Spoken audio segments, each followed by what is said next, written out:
Today, the FOMC raised its policy interest rate by 0.75 percentage point, and we anticipate that ongoing increases will be appropriate. We are moving our policy stance purposefully to a level that will be sufficiently restrictive to return inflation to 2%. In addition, we are continuing the process of significantly reducing the size of our balance sheet. I will have more to say about today's monetary policy actions after briefly reviewing economic developments. The U.S. economy has slowed from the historically high growth rates of 2021, which reflected the reopening of the economy following the pandemic recession. Recent indicators point to modest growth of spending and production. Growth in consumer spending has slowed from last year's rapid pace, in part reflecting lower real disposable income and tighter financial conditions. Activity in the housing sector has weakened significantly, in large part reflecting higher mortgage rates. Higher interest rates and slower output growth also appear to be weighing on business fixed investment, while weaker economic growth abroad is restraining exports. As shown in our summary of economic projections, since June, FOMC participants have marked down their projections for economic activity, with the median projection for real GDP growth standing at just 0.2% this year and 1.2% next year, well below the median estimate of the longer-run normal growth rate. Despite the slowdown in growth, the labor market has remained extremely tight, with the unemployment rate near a 50-year low, job vacancies near historical highs, and wage growth elevated. Job gains have been robust, with employment rising by an average of 378,000 jobs per month over the last 3 months. The labor market continues to be out of balance, with demand for workers substantially exceeding the supply of available workers. The labor force participation rate showed a welcome uptick in August, but has little changed since the beginning of the year. FOMC participants expect supply and demand conditions in the labor market to come into better balance over time, easing the upward pressure on wages and prices. The median projection in the SEP for the unemployment rate rises to 4.4% at the end of next year, a half percentage point higher than in the June projections. Over the next 3 years, the median unemployment rate runs above the median estimate of its longer-run normal level. Inflation remains well above our 2% longer-run goal. Over the 12 months ending in July, total PCE prices rose 6.3%. Excluding the volatile food and energy categories, core PCE prices rose 4.6%. In August, the 12-month change in the consumer price index was 8.3%, and the change in the core CPI was 6.3%. Price pressures remain evident across a broad range of goods and services.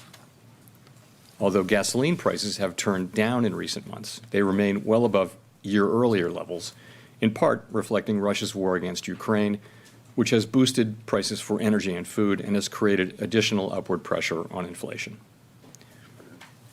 The median projection in the SEP for total PCE inflation is 5.4% this year and falls to 2.8% next year, 2.3% in 2024, and 2% in 2025. Participants continue to see risks to inflation as weighted to the upside. Despite elevated inflation, longer-term inflation expectations appear to remain well anchored, as reflected in a broad range of surveys of households, businesses, and forecasters, as well as measures from financial markets. But that is not grounds for complacency.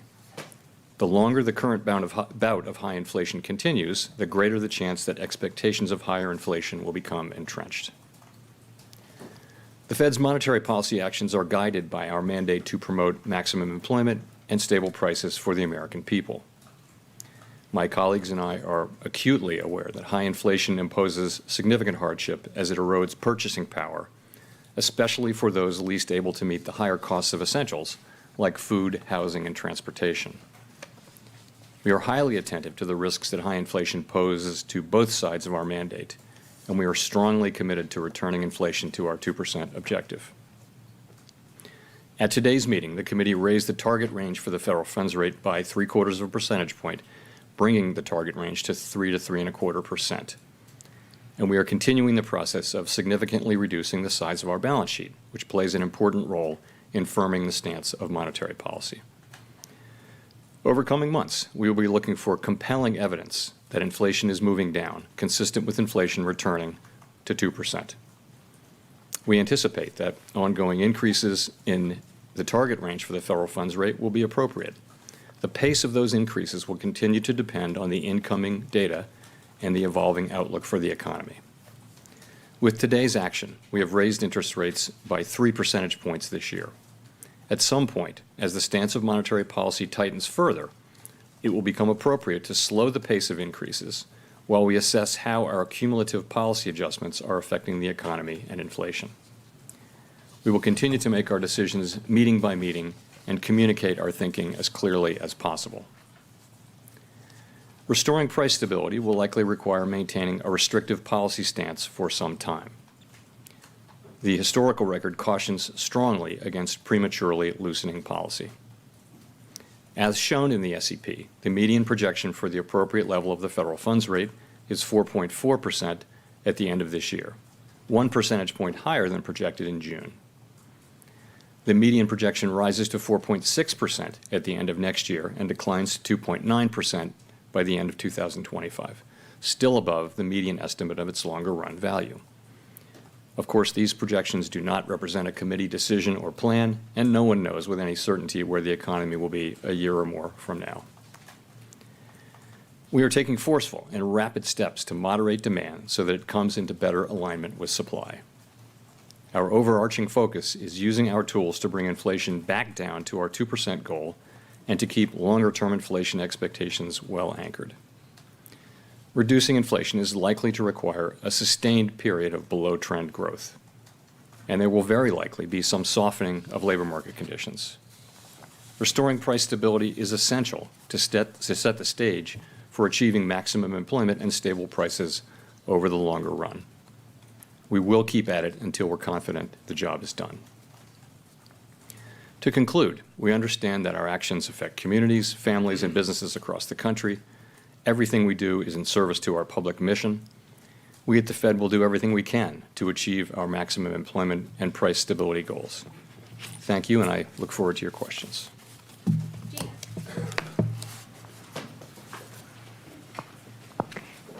Hi, Chair Powell. Thank you for taking our questions. Gina Smilik from the New York Times.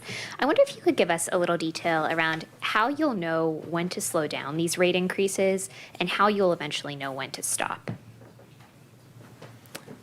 So I will answer your question directly, but I want to start here today by saying that my main message has not changed at all since Jackson Hole.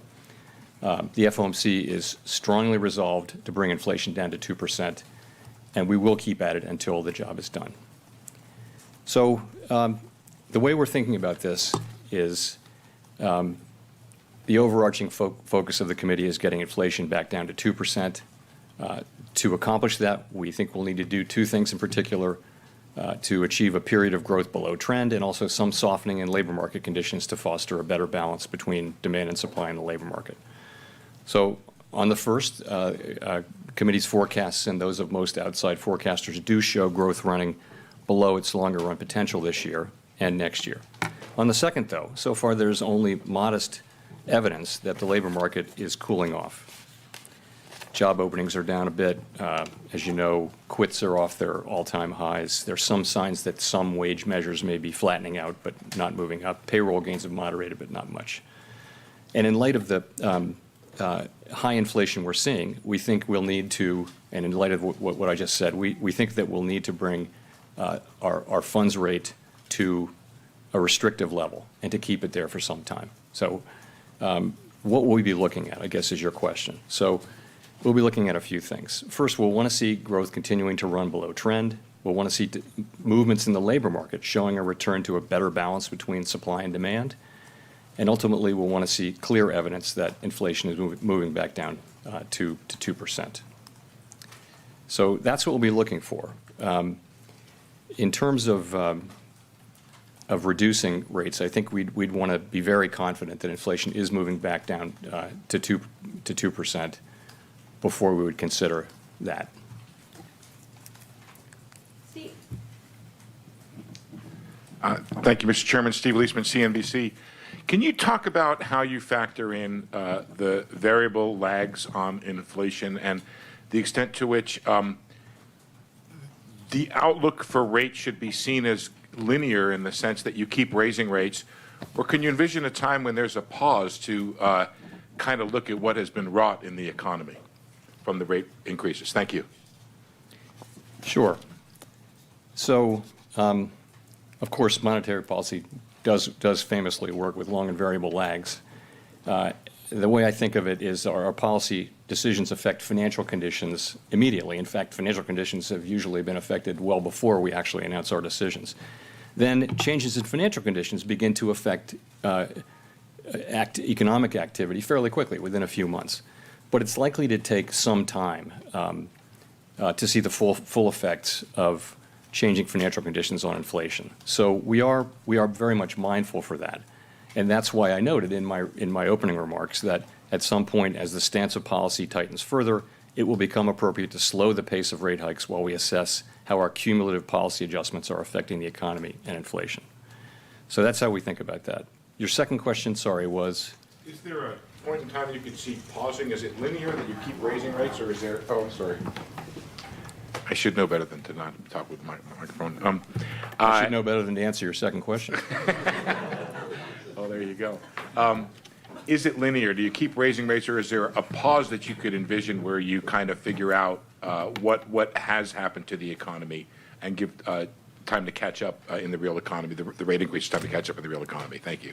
So I think it's very hard to say with precise certainty the way this is going to unfold. As I mentioned, what we think we need to do and should do is to move our policy rate to a restrictive level that's restrictive enough to bring inflation down to 2%, where we have confidence of that. And what you see in the SEP numbers is people's views as of today, as of this meeting, as to the kind of levels that will be appropriate. Now, those will evolve over time, and I think we'll just have to see how that goes.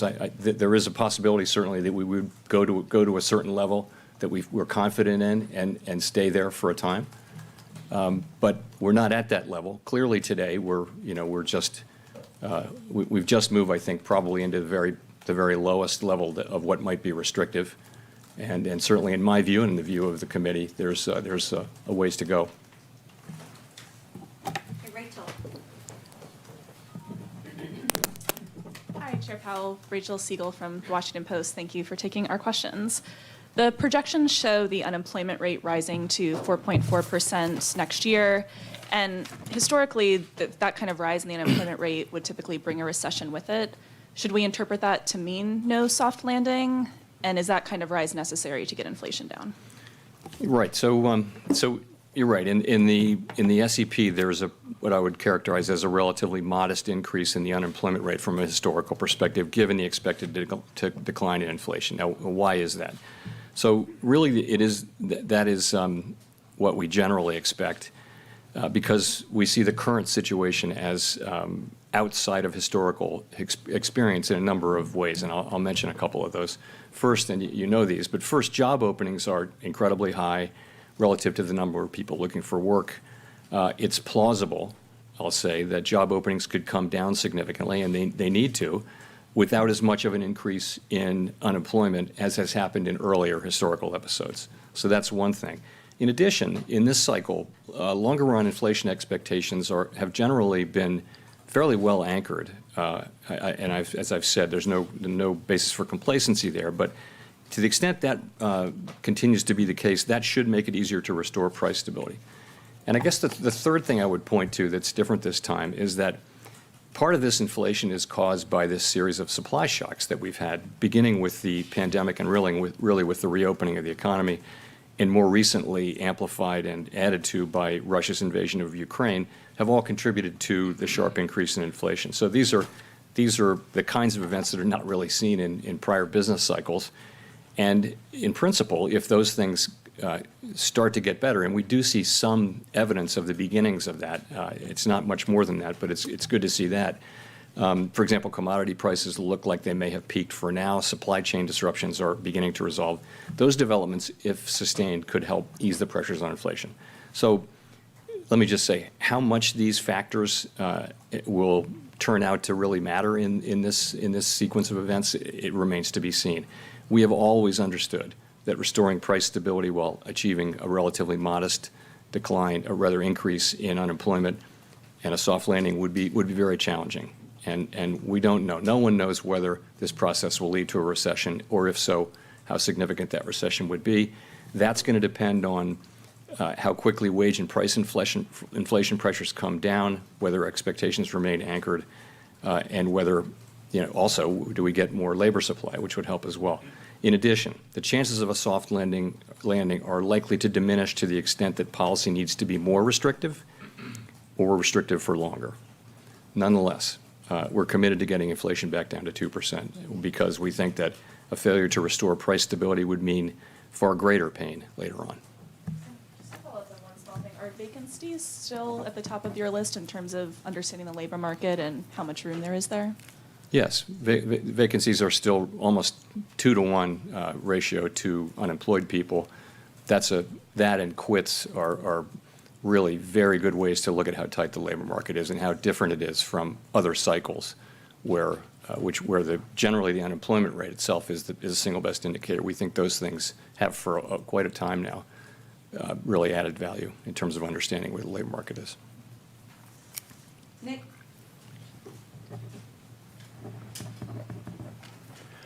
Nick Timmeros of the Wall Street Journal. You said not too long ago in describing the policy destination, there's still a way to go.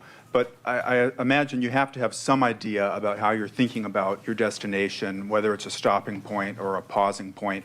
And so I was wondering if you could discuss how you are thinking about, as the data come in, where that destination is, how it's moving up if inflation doesn't perform as you expect.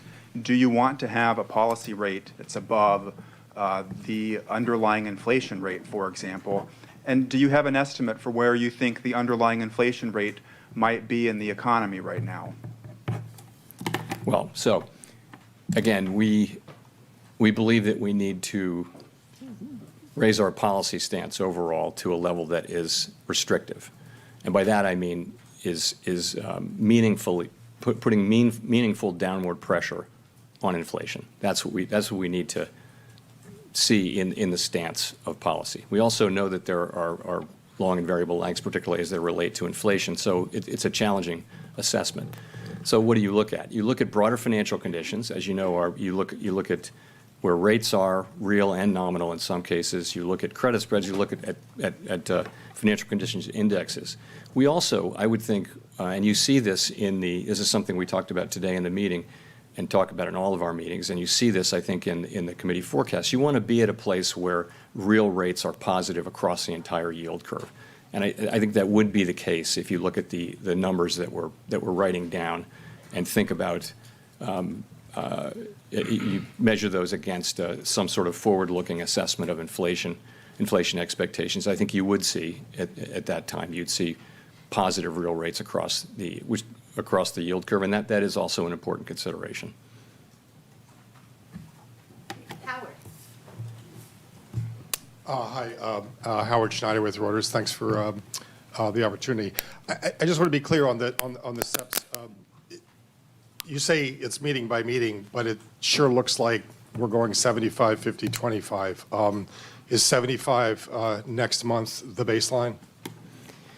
So we make one decision per meeting, and the meeting decision we made today was to raise the federal funds rate by 75. You're right that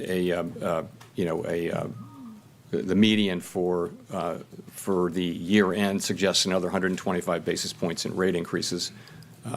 But there's another fairly large group that saw 100 basis points addition to where we are today. So that would be 25 basis points less. So, we're going to make that decision at the meeting. We didn't make that decision today. We didn't vote on that.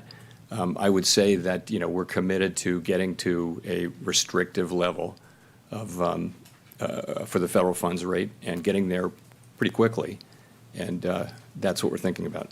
So just as a follow-up to that, I'm wondering about the sort of risk management considerations here. Given there's some discussion now of overdoing it, what's the incentive to continue front-loading right now Is it lack of progress on inflation seen in the CPI reports, or is it a motivation to get as much done while the job market is still as strong as it is? So what we've seen is inflation our expectation has been that we would begin to see inflation come down, largely because of supply side healing. By now, we would have thought that we would have seen some of that. We haven't. We have seen some supply side healing, but inflation has not really come down. If you look at core PCE inflation, which is a good measure of where inflation is running now, if you look at it on a 3, 6, and 12-month trailing annualized basis, you'll see that inflation is at 4.8%, 4.5%, and 4.8%. So that's a pretty good summary of where we are with inflation, and that's not where we expected or wanted to be.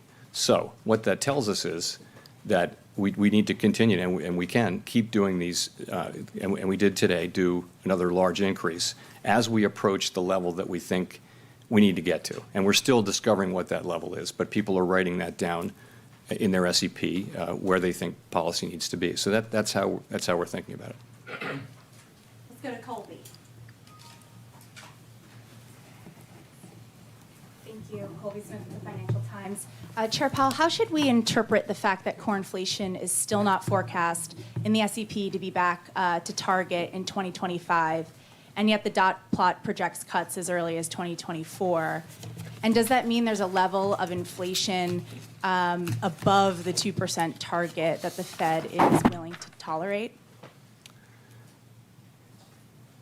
So I guess core is at 2.1 in 2025, and in the median, and headline is at 2.0. So that's pretty close.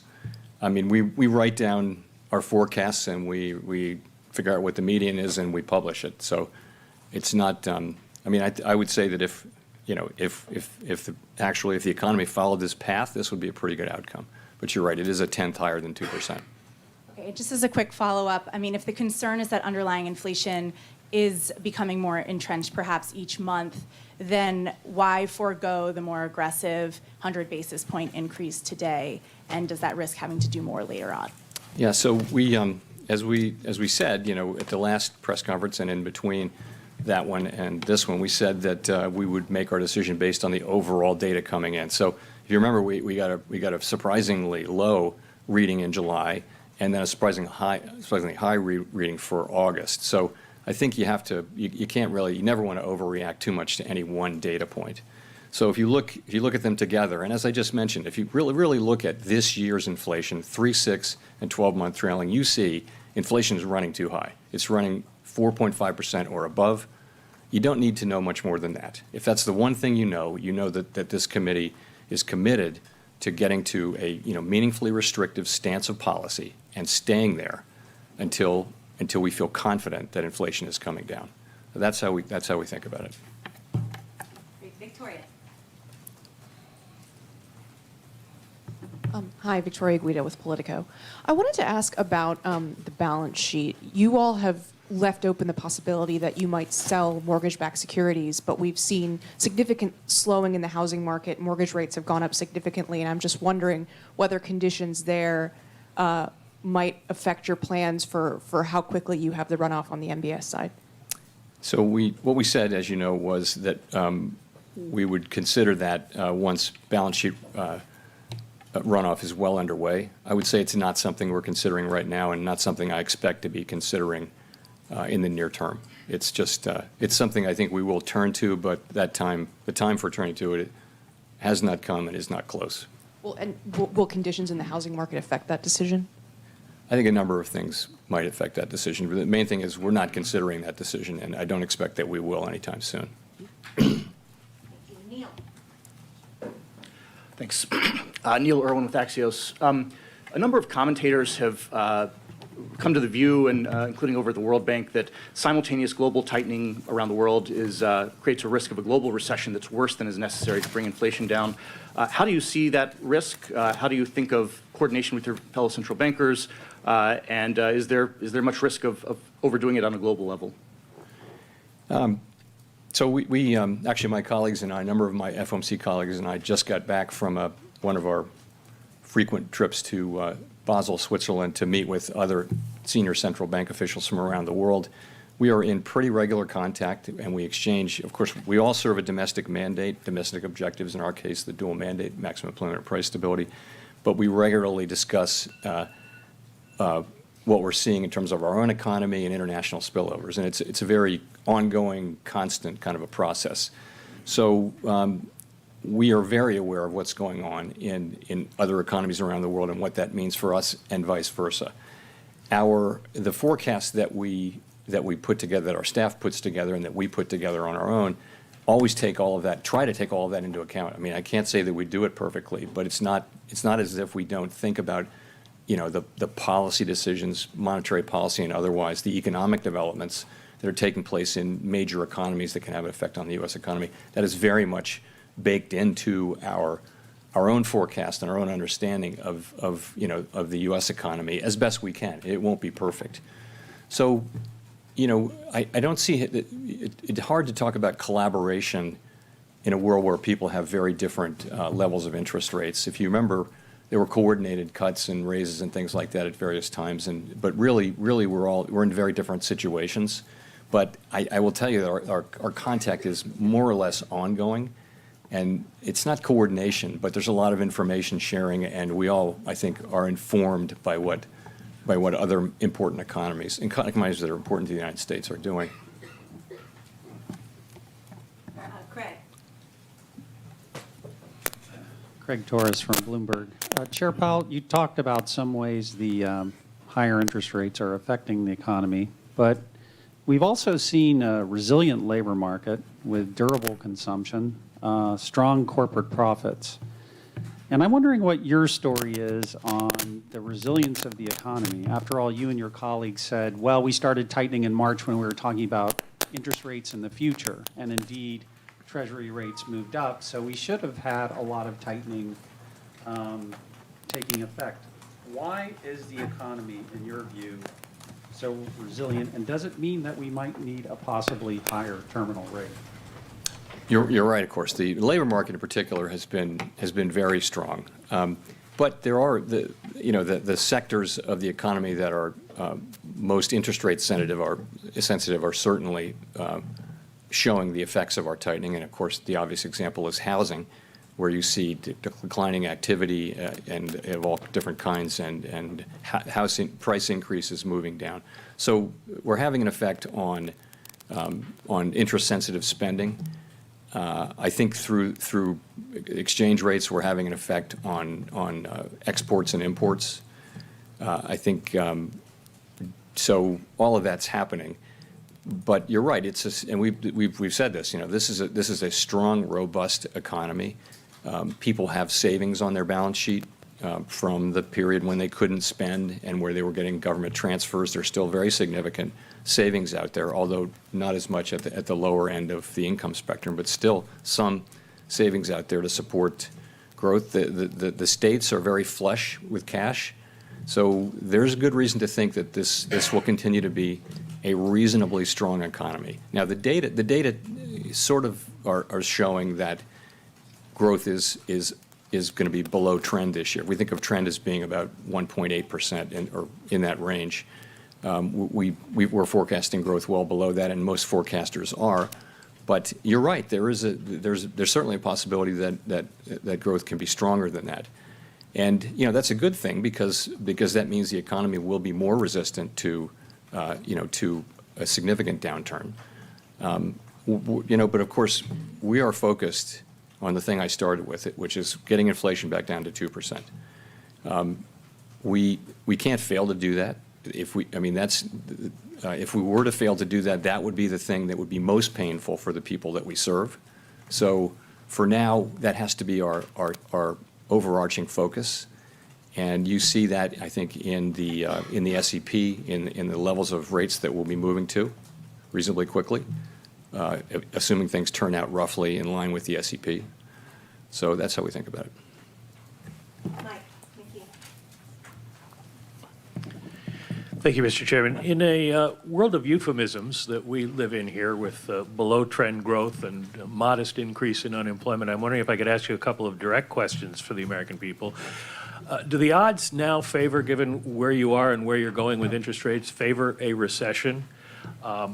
4.4% unemployment is about 1.3 million jobs. Is that acceptable job loss? And then given that the data you look at is backward-looking and the lags in your policy are forward-looking and you don't know what they are, how will you know, or will you know, if you've gone too far?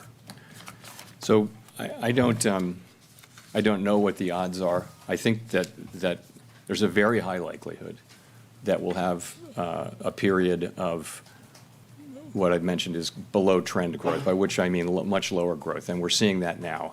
So the median forecast, I think, this year for among my colleagues and me was 0.2% growth. So that's very slow growth, and then below trend next year. I think the median was 1.2, also well below. So that's a slower. It's a very slow level of growth, and it could give rise to increases in unemployment. But I think that is something that we think we need to have, and we think we need to have softer labor market conditions as well. We're never going to say that there are too many people working, but the real point is this. Inflation, what we hear from people when we meet with them is that they really are suffering from inflation. And if we want to set ourselves up, really light the way to another period of a very strong labor market, we have got to get inflation behind us. I wish there were a painless way to do that. There isn't.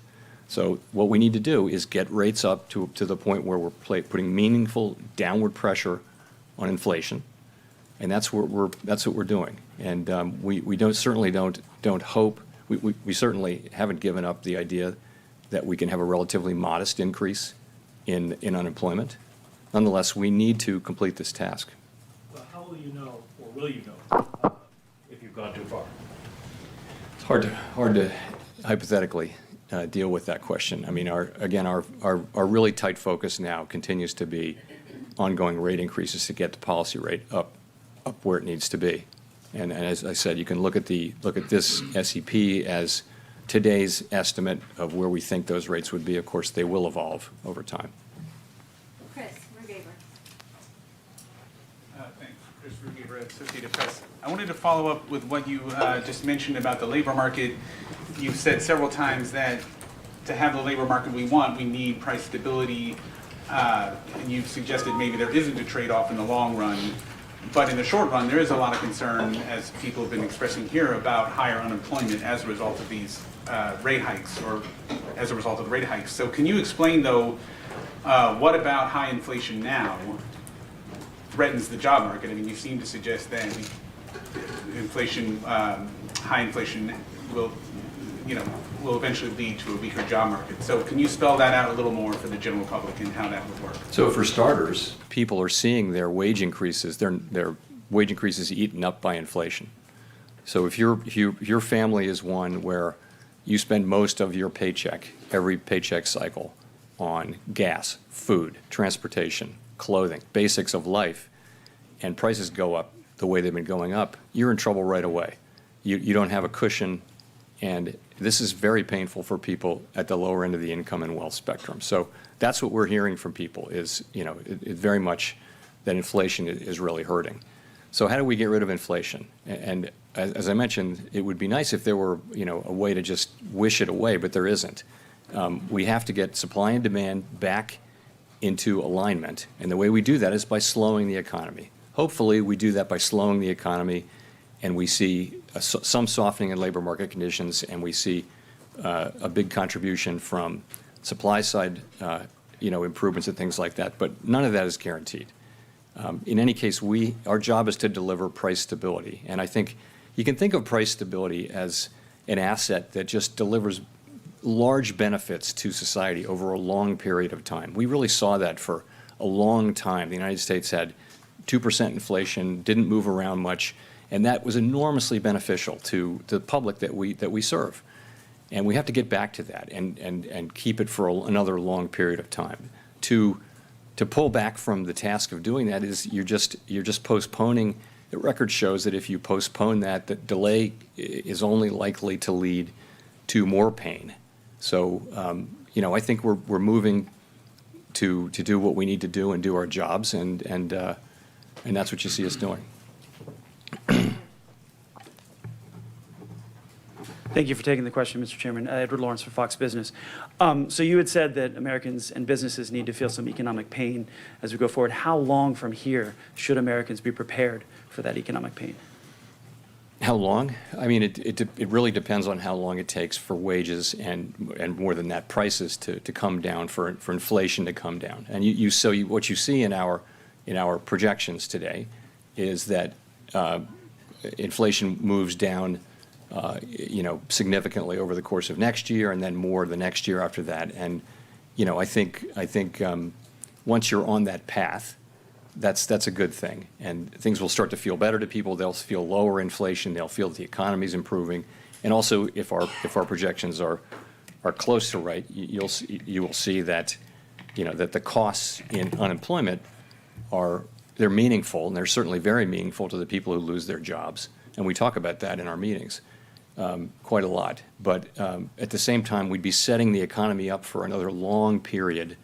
This era has been noted for very long expansions. We've had 3 of the 4 longest in measured history since we got inflation under control, and that's not an accident. So when inflation is low and stable, you can have these 9, 10, 11, 10-year expansions, and you can see what we saw in 2018, 19, and 20, which was very low unemployment, the biggest wage gains going to people at the low end of the spectrum, the smallest racial gaps that we've seen since we started keeping track of that. So we want to get back to that, but to get there, we're going to have to get supply and demand back in alignment, and that's going to take tight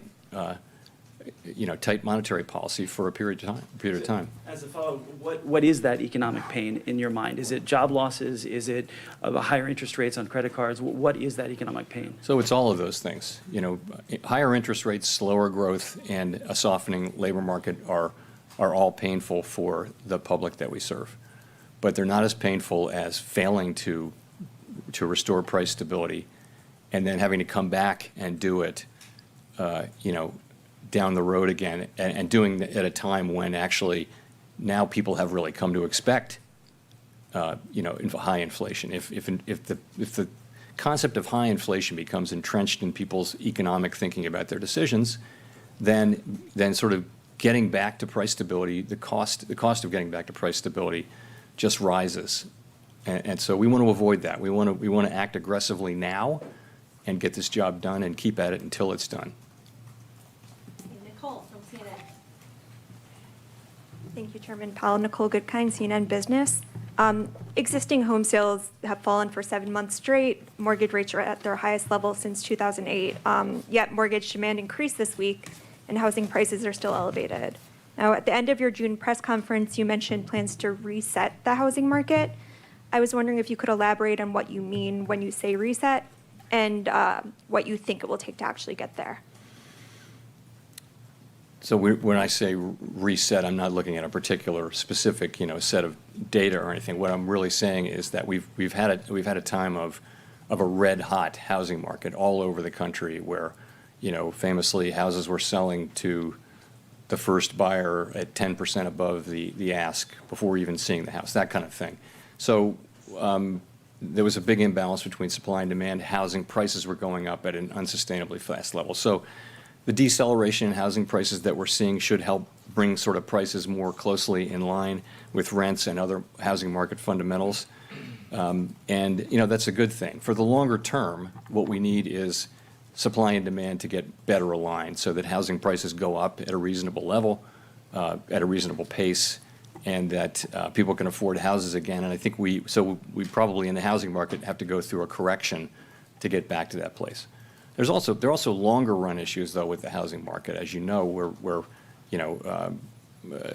it's difficult to find lots now close enough to cities and things like that. So builders are having a hard time getting zoning and lots and workers and materials and things like that. But from a sort of business cycle standpoint, this difficult correction should put the housing market back into better balance. Shelter made up such a large part of this hot CPI report that we saw. Do you think that there is a lag and that we will see that come down in the coming months, or do you think that there's still this imbalance that needs to be addressed? I think that shelter shelter inflation is going to remain high for some time. You know, we're looking for it to come down, but it's not exactly clear when that will happen. So it may take some time. So I think you know, hope for the best, plan for the worst. So I think on shelter inflation, you've just got to assume that it's going to remain pretty high for a while. Okay, we'll go to Jean for the last question. Hi, Jean Young with Market News.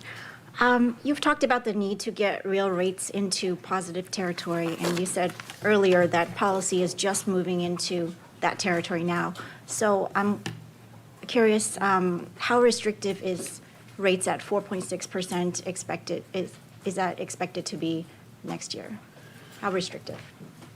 So I think if you look, you know, when we get to, let's assume we do get to that level, which I think is likely, you know, what you're going to do is you're going to adjust that for some forward looking measure of inflation. And, you know, that could be, you pick your measure. It could be, you know, there are all kinds of different things you could pick and you get. But what you'll get is a positive number. In all cases, you will get forward inflation expectations in the short term, I think, that are going to be, assuming that we're doing our jobs appropriately, that will be significant. So you'll have a positive federal funds rate at that point, which could be 1% or so. But I mean, I don't know exactly what it would be, but it would be significantly positive when we get to that level. And let me say, you know, we've written down what we think is a plausible path for the federal funds rate. The path that we actually execute will be enough. It will be enough to restore price stability. So this is something that, as you can see, they've moved up, and we're going to continue to watch incoming data and the evolving outlook and ask ourselves whether our policy is in the right place as we go. Thank you very much.